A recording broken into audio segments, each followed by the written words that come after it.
Less noise, more signal. This is context required, finding clarity in the age of noise.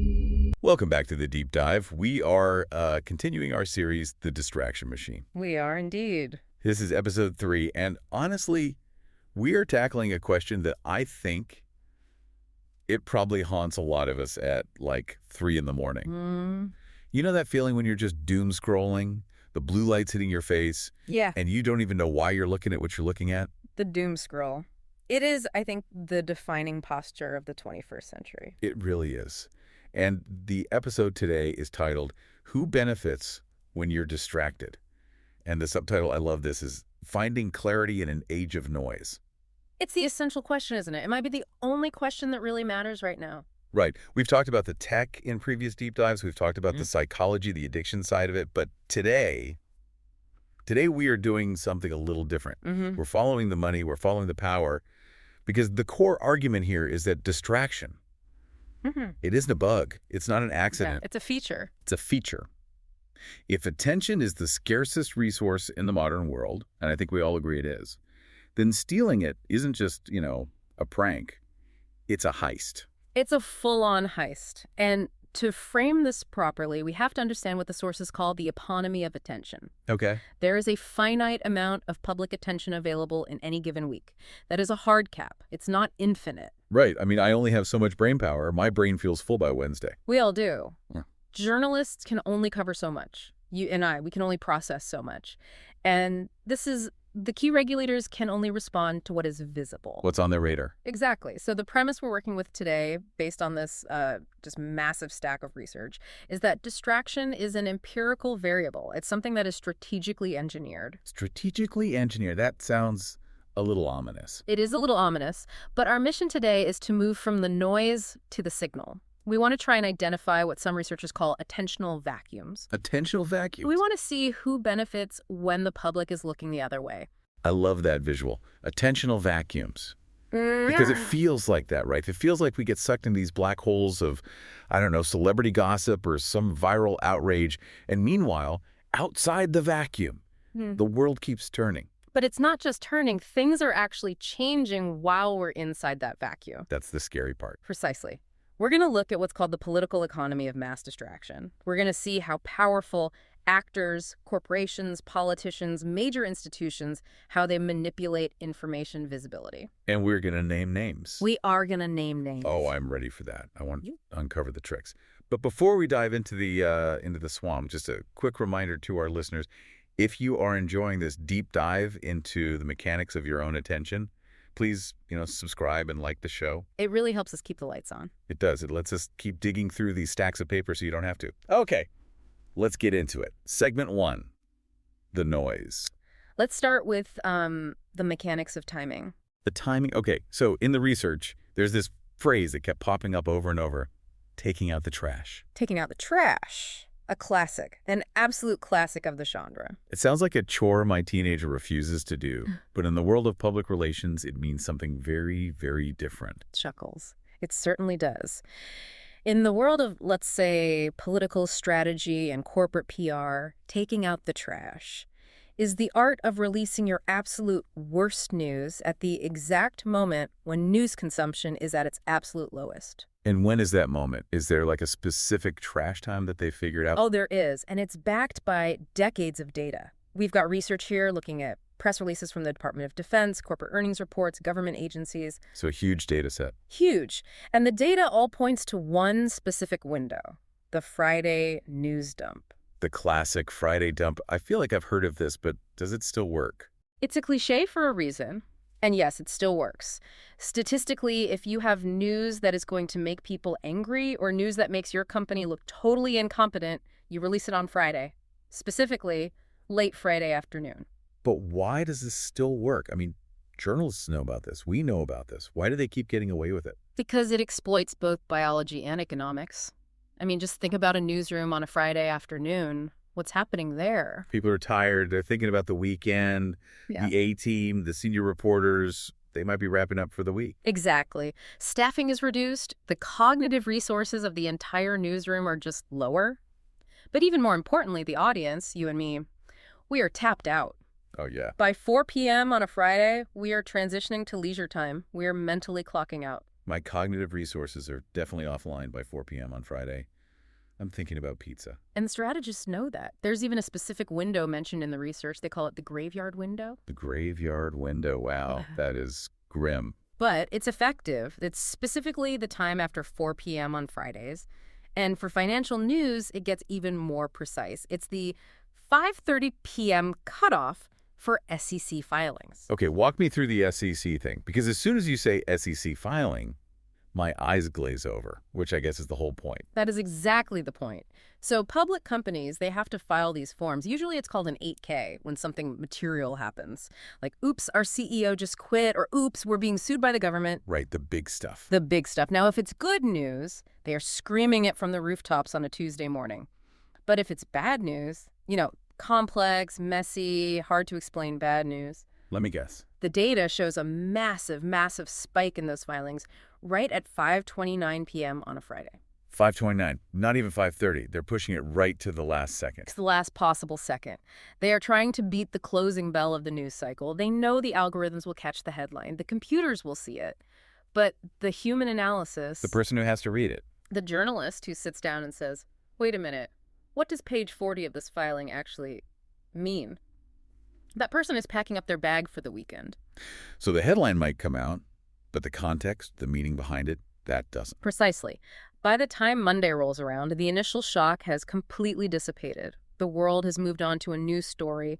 It minimizes investor attention. It's a way of fulfilling your legal requirement to disclose the truth, While ensuring the fewest number of people actually understand it. You've got it. That is so slippery. It's like malicious compliance with the law. It's the industry standard. But taking out the trash is just about hiding. There's a more aggressive tactic the sources talk about. It's called newsjacking. Newsjacking. That sounds violent. It can be in an informational sense. I mean, it's usually described as, a brand trying to be funny on Twitter during the Super Bowl to ride the wave of attention. Right. But the sources describe a much darker version of this. They use this incredible metaphor, making flower arrangements of facts.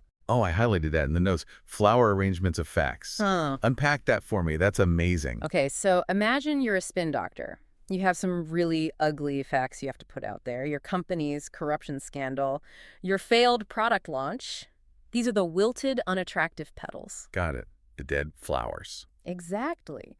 Now, you can't just throw them away. People will notice they're missing. So what do? You build a bouquet, you take those wilted petals and you tuck them deep, deep inside an arrangement of sturdy blooms. And the sturdy blooms are the big distraction. The sturdy blooms are the viral controversies, the breaking catastrophes, the shiny objects.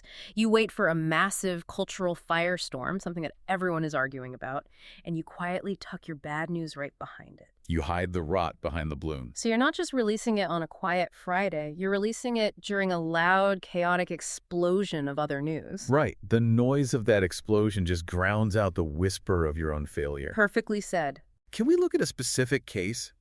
Because I feel like I see this happening, but I can never quite pin it down in the moment. The sources point to a really, really famous cultural moment. We have to go back to 2004, Super Bowl 38. 2004. Okay. Don't tell me. What are we talking about? We are talking about Nipplegate.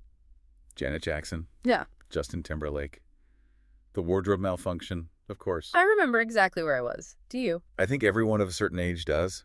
It was arguably the first truly viral moment before social media really existed in its current form. It consumed the oxygen of the entire country. For weeks, that is all anyone talked about. We debated decency. We blamed Janet. We analyzed the video frame by frame. It was a massive, massive cultural flashpoint. It was a total attentional vacuum. Exactly. It was the attentional vacuum. And the sources point out what they call a media diversion theory here. While the entire country was obsessing over 9/16 of a second of television, what was happening in the dawn? What was happening? The FCC, the Federal Communications Commission, used that exact moment to, and I'm quoting from the source here, flex whatever power they had left. Flex their power how? What did they do? They launched a massive crackdown on broadcast standards. They expanded their ability to find networks exponentially. They tightened the leash on what could be said and shown on American airwaves. So wait, while we were all arguing about a nipple, the government was fundamentally expanding its regulatory power over free speech and the media. Yes. And here's the key question. Would they have been able to do that so easily, so quickly, if there wasn't a crisis to justify it? Probably not. So the controversy provided the cover. The distraction vacuum was filled with new rules. That is the pattern, isn't it? That is the signal we're supposed to be looking for amidst all the noise. That's the game. And that brings us to the core of this deep dive. Segment 2. This signal. We know how they do it. But who is actually cashing the checks from all this? Who are the beneficiaries? Let's break this down. Right. Let's look at the financial beneficiaries first. Part A, corporations. Okay. So we talked about the Friday news dump for bad news. But surely they have a strategy for good news, too. Oh, absolutely. If Friday is for hiding, Monday is for strutting. The sources call it Merger Monday. Merger Monday has a nice ring to it. It's a well-documented pattern. Corporate managers, they prefer to announce good news. Big acquisitions, aggressive expansions, things that make them look powerful and successful on Mondays. And why Monday? What's the logic there? Because they want the whole week. They want the narrative to build. They want the stock price boost to compound over 5 full days of trading. They want the magazine covers on Friday. So Monday is about maximizing visibility. Friday is about minimizing it. It's a perfect mirror image. Exactly. Friday is for mitigating volatility and litigation risk. That is the corporate jargon for please don't sue us when you realize we lost all your money. Do we have a recent example of this mitigation in action? I want to see how the big players do it. We have a perfect example from the sources. A textbook case, really. Boeing. Oh, Boeing. They have had a rough couple of years, to put it mildly. That is an understatement. And because they're under such a microscope, their PR strategy has to be incredibly precise. So let's look at Friday, October 11th, 2024. Okay, listeners, note the date. Friday, October 11th. It's after 4 p.m., the markets are closed, most journalists are at happy hour on their way home, and Boeing drops a press release. And what was in it? It wasn't just one thing, it was an avalanche of bad news. They announced significant Q3 losses. They announced they were cutting the 767 freighter program entirely. They announced a massive delay of the 777X, their flagship plane. And just to top it all off, they announced major layoffs, 10% of their global workforce. That is a catastrophe of a press release. That is 4 separate disasters all bundled into one PDF. It is, but think about the strategy. If they released layoffs on Monday, losses on Tuesday, and delays on Wednesday. It would be a week of hell for them. The stock would get hammered every single day, a new negative headline each morning. Exactly. It would be a narrative of a slow, painful death. By bundling it all together and dropping it into the graveyard window on a Friday night, they ripped the Band-Aid off in the dark. So by Monday morning, the shock had dissipated. The algorithms had already priced it into the stock over the weekend. It was old news. They minimized the retail panic, that's you and me selling our shares in a blind panic, on Monday morning. It's brilliant in a deeply cynical way. It is high-precision attentional management. But there is another tactic corporations use that I think is even sneakier. It's called commingling. Commingling, like mixing funds. Like blending into a crowd. Commingling is when managers intentionally release their company's bad news at the exact same time as bad macroeconomic news. Can you give me an example of that? Okay, let's say the Federal Reserve is about to announce an interest rate hike, or the Labor Department is releasing a terrible jobs report. Everyone knows the market is going to be red that day. Right, the whole ocean is going to be rough. So if you're a CEO and you know you missed your earnings target by a mile, you wait for that day.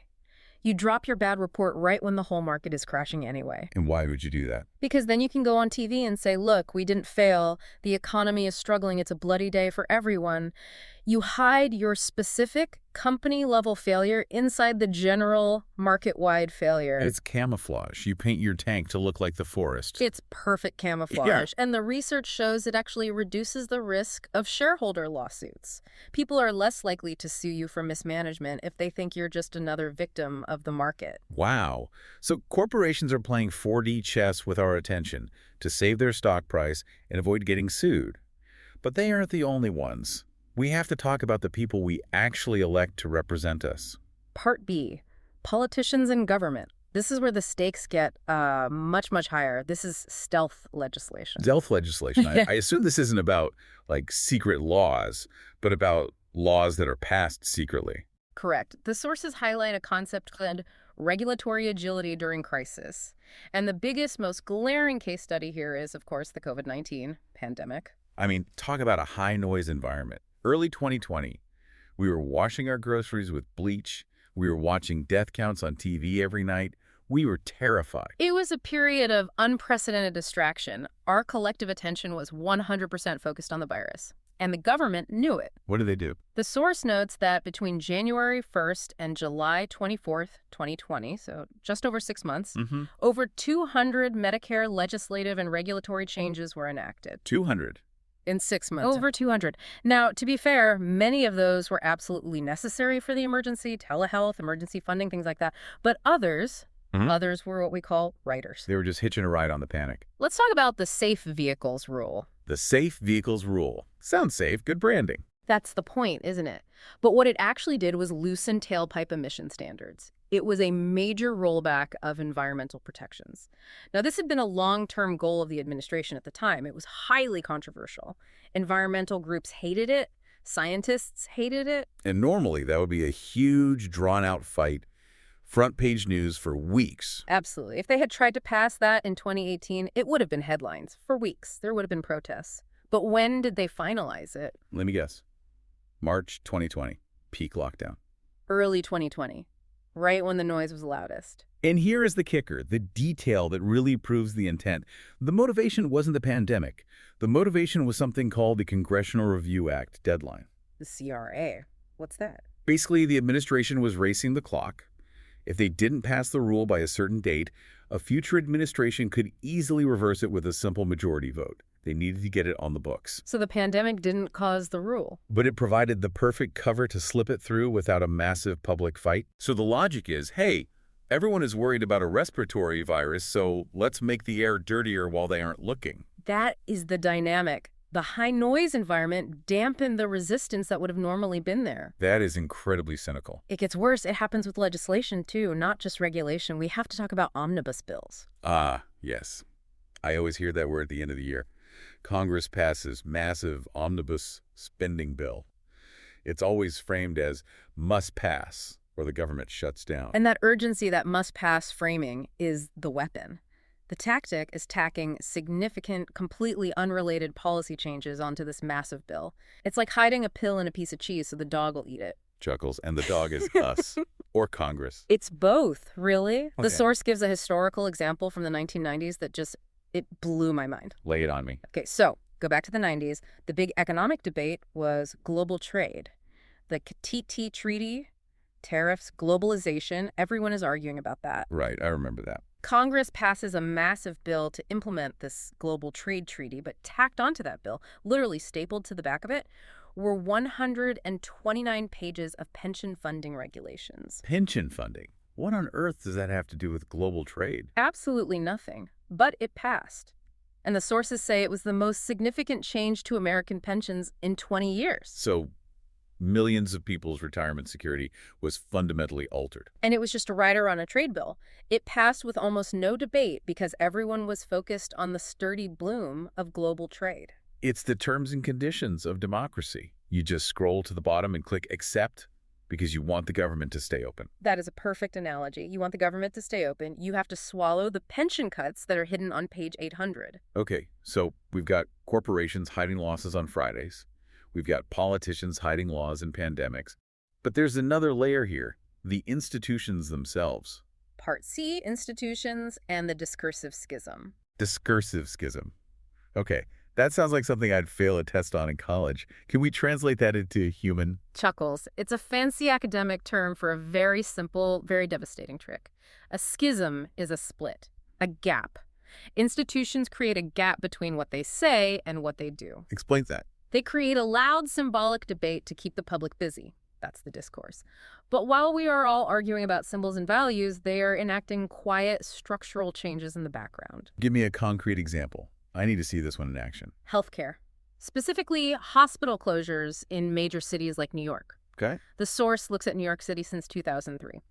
In that time, more than 20 hospitals have closed their doors for good. That seems huge. Yeah. That's a lot of ERs and hospital beds just gone. It is. But think back to those years. What was the public debate about regarding healthcare? What were we all yelling about? Oh, it was all ideology. Obamacare, death panels, socialism versus capitalism, freedom to choose, that whole thing. Exactly. We were screaming at each other about high-level political philosophy. We were fighting a culture war about freedom. Meanwhile, on the ground, what was actually happening? The hospitals were closing. The researchers call it sociospatial restructuring, which is a very polite way of saying medical gentrification. Medical gentrification. Hospitals were being delinked from needy, poor communities and consolidated in wealthy, profitable ones. So it wasn't really about ideology at all. It was about debt and real estate. It was about debt and real estate. But because the public was completely distracted by the symbolic fight over socialism, the structural reality of losing their local ER went largely unchallenged until the doors were already locked. We were arguing about the philosophy of medicine while they were selling the building out from under us. Yes, the source compares it to the fluoride debates of the past, or even the mask debates of the present. How so? Remember the fluoride panic? People screaming that putting fluoride in the drinking water was a communist plot to control our minds? I've seen the old clips. It's poisoning our precious bodily fluids. That line. It was never about teeth. It was a symbol. It was a symbol of big government overreach. The source argues that modern mask debates are the same thing. These are symbols that rally the base, they get people angry, they get you to donate money. But they distract from the actual mechanics of the system. Exactly. While you are screaming about a mask mandate online, the local hospital budget is being slashed by 30%. It's a magic trick. Look at the hand waving the flag. Don't look at the hand that's cutting the check. Or not cutting the check, as the case may be. Which brings us to the group that usually benefits the most from not cutting checks. The wealthy. Part D. Tax policy. This is the holy grail of distraction politics. The source talks about the cut-to-grow narrative. Right. Since the 1970s, the dominant narrative has shifted completely. It used to be that taxes were a tool for structuring markets, for building public goods. Then it became cut-to-grow, trickle-down economics. A rising tide lifts all boats. Right. We know now that didn't really happen. The tide lifted the yachts and kind of drowned the dinghies. But how did they sell it? How do you get a working-class person to vote for a massive tax cut for a billionaire? You distract them with something else. You displace class-based analysis with identity-based conflict. You turn it into us versus them, urban versus rural, religious versus secular. If you can get a voter to focus on their cultural identity rather than their economic interests, you can rob them blind and they'll thank you for it. And while we are fighting those culture wars, they pass things like, what was in the research? Check the box. Check the box. CTB. This is my favorite example because it is just so incredibly profoundly boring. Chuckles. You have a weird definition of favorite. I do, but check the box is a masterpiece of the boring weapon. It sounds like a clerical error on a form. It was a seemingly technical rule change in the late 90s. All it did was allow corporations to simply check a box on a form to choose how they wanted to be taxed. It sounds accommodating of them. It was a complete disaster for the U.S. Treasury. It basically legalized a whole host of complex tax avoidance strategies overnight. The source says it resulted in massive, massive revenue loss and facilitated the explosion of offshore tax havens. We're talking about facilitating $3 trillion in tax havens by 2021. $3 trillion! Dollars with a T! $3 trillion! And this happened. Yeah. How? Was there a debate? Was there a march on Washington to stop it? No. It happened because it was boring. It was technical. It didn't have a mascot. It didn't have a protest song. It happened while the public was distracted by louder, sexier political fights. It went virtually unchallenged because it was invisible to the average citizen. That is the ultimate attentional vacuum. $3 trillion just sucks out of the economy, and we didn't even hear the whoosh sound. Because we were all listening to the noise. Okay. I need to take a breath. It's a lot. We've seen the noise. We've seen the beneficiaries. We've seen the mechanics. Let's tally the score here. Segment 3. Who benefits? The winners and losers. Well, the winners are pretty clear. It's the entities with the sophistication to time announcements. You need a whole team for that. You need data analysts. You need lawyers. You need PR pros. You need what they call high-precision attentional management.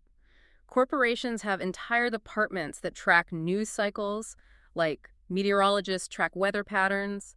They know exactly when to drop the press release to miss the 6 o'clock news. And the political actors. Who wins there? They win by using what the source calls executive orders on symbolic issues. Give me a hypothetical of that. The source mentions a potential future, or maybe a near future example.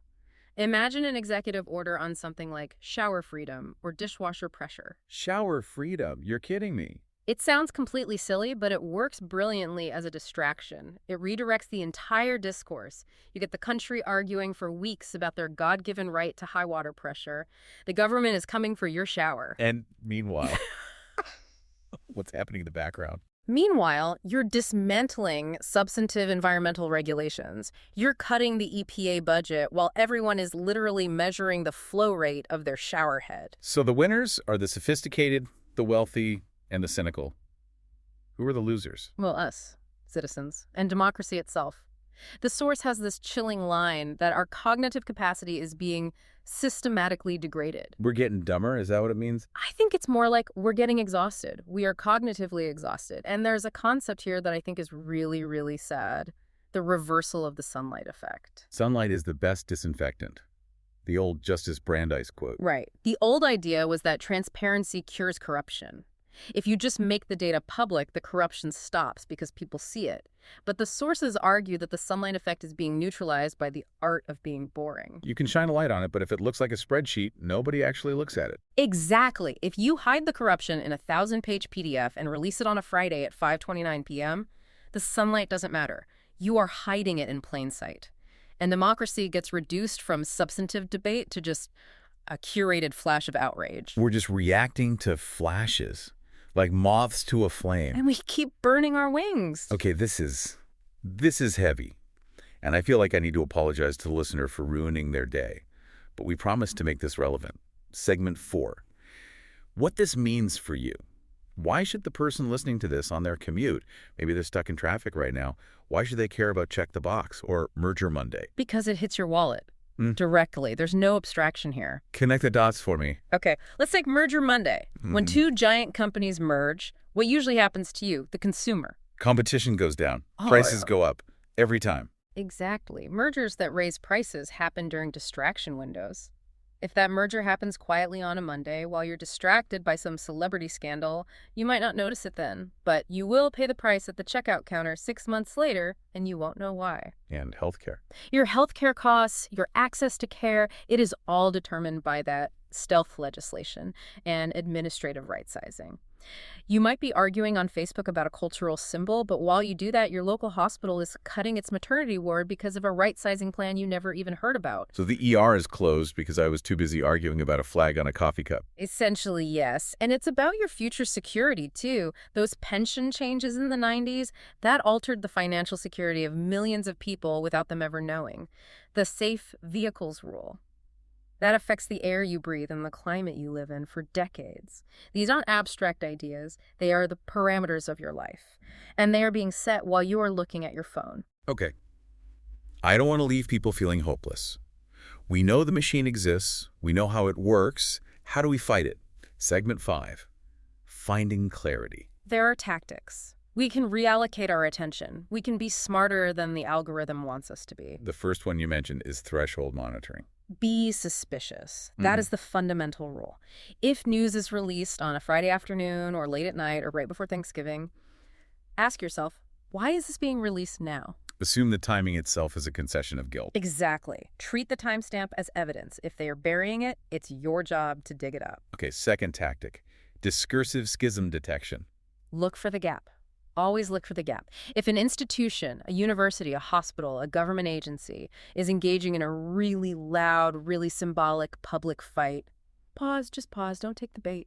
And what should I do instead of taking the bait? Check the background, check the budget, check the structural changes they're making. If they are screaming about their values, you need to look at their operations. If the right hand is waving a flag, look at what the left hand is doing with the scissors. Always look for the scissors. And the third tactic. This feels like the hardest one for me, personally. Follow the boring. This is the hardest one for everyone because it goes directly against our instincts. We are wired to look at the shiny, exciting object, but you have to realize that boring is a weapon. Boring is a weapon. I like that. The most impactful changes, tax codes, pension rules, hospital administration, they are wrapped in dull, technical jargon on purpose. They want to induce cognitive exhaustion. They want you to give up and quit reading. So the act of resistance is reading the terms and conditions. Or at least finding the journalist whose job it is to do that for you. Which leads to the final point. Source diversification. Don't rely on the first draft of history, the breaking news, the hot takes on social media. Right, the instant reaction. Wait. Just wait. The real analysis, the story that actually matters, it usually comes out 3 days later on page 12 of the newspaper. Read page 12. That's the advice. Read page 12. This has been really eye-opening and a little infuriating, I have to admit.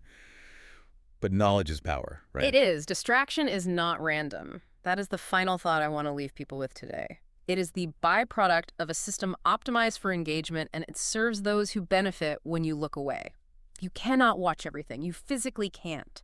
But you can learn to ask the most important question. Which is? Who benefits when I'm watching this instead of that? Who benefits? The classic detective question. It's always the right question. Next time on the deep dive, we are going even deeper down this rabbit hole. We've talked about distraction. Next, we're talking about how they use that noise to actually make the laws. Episode 4, the controversy to policy pipeline. We're going to explore how cultural controversies don't just distract from policy, they actively provide the cover for it. We'll look at how these manufactured flashpoints are used to advance substantive policies that would otherwise never ever pass. It's not a conspiracy, it's a strategy. You won't want to miss it. Make sure you're subscribed. Thanks for listening, and thanks for paying attention. See you next time.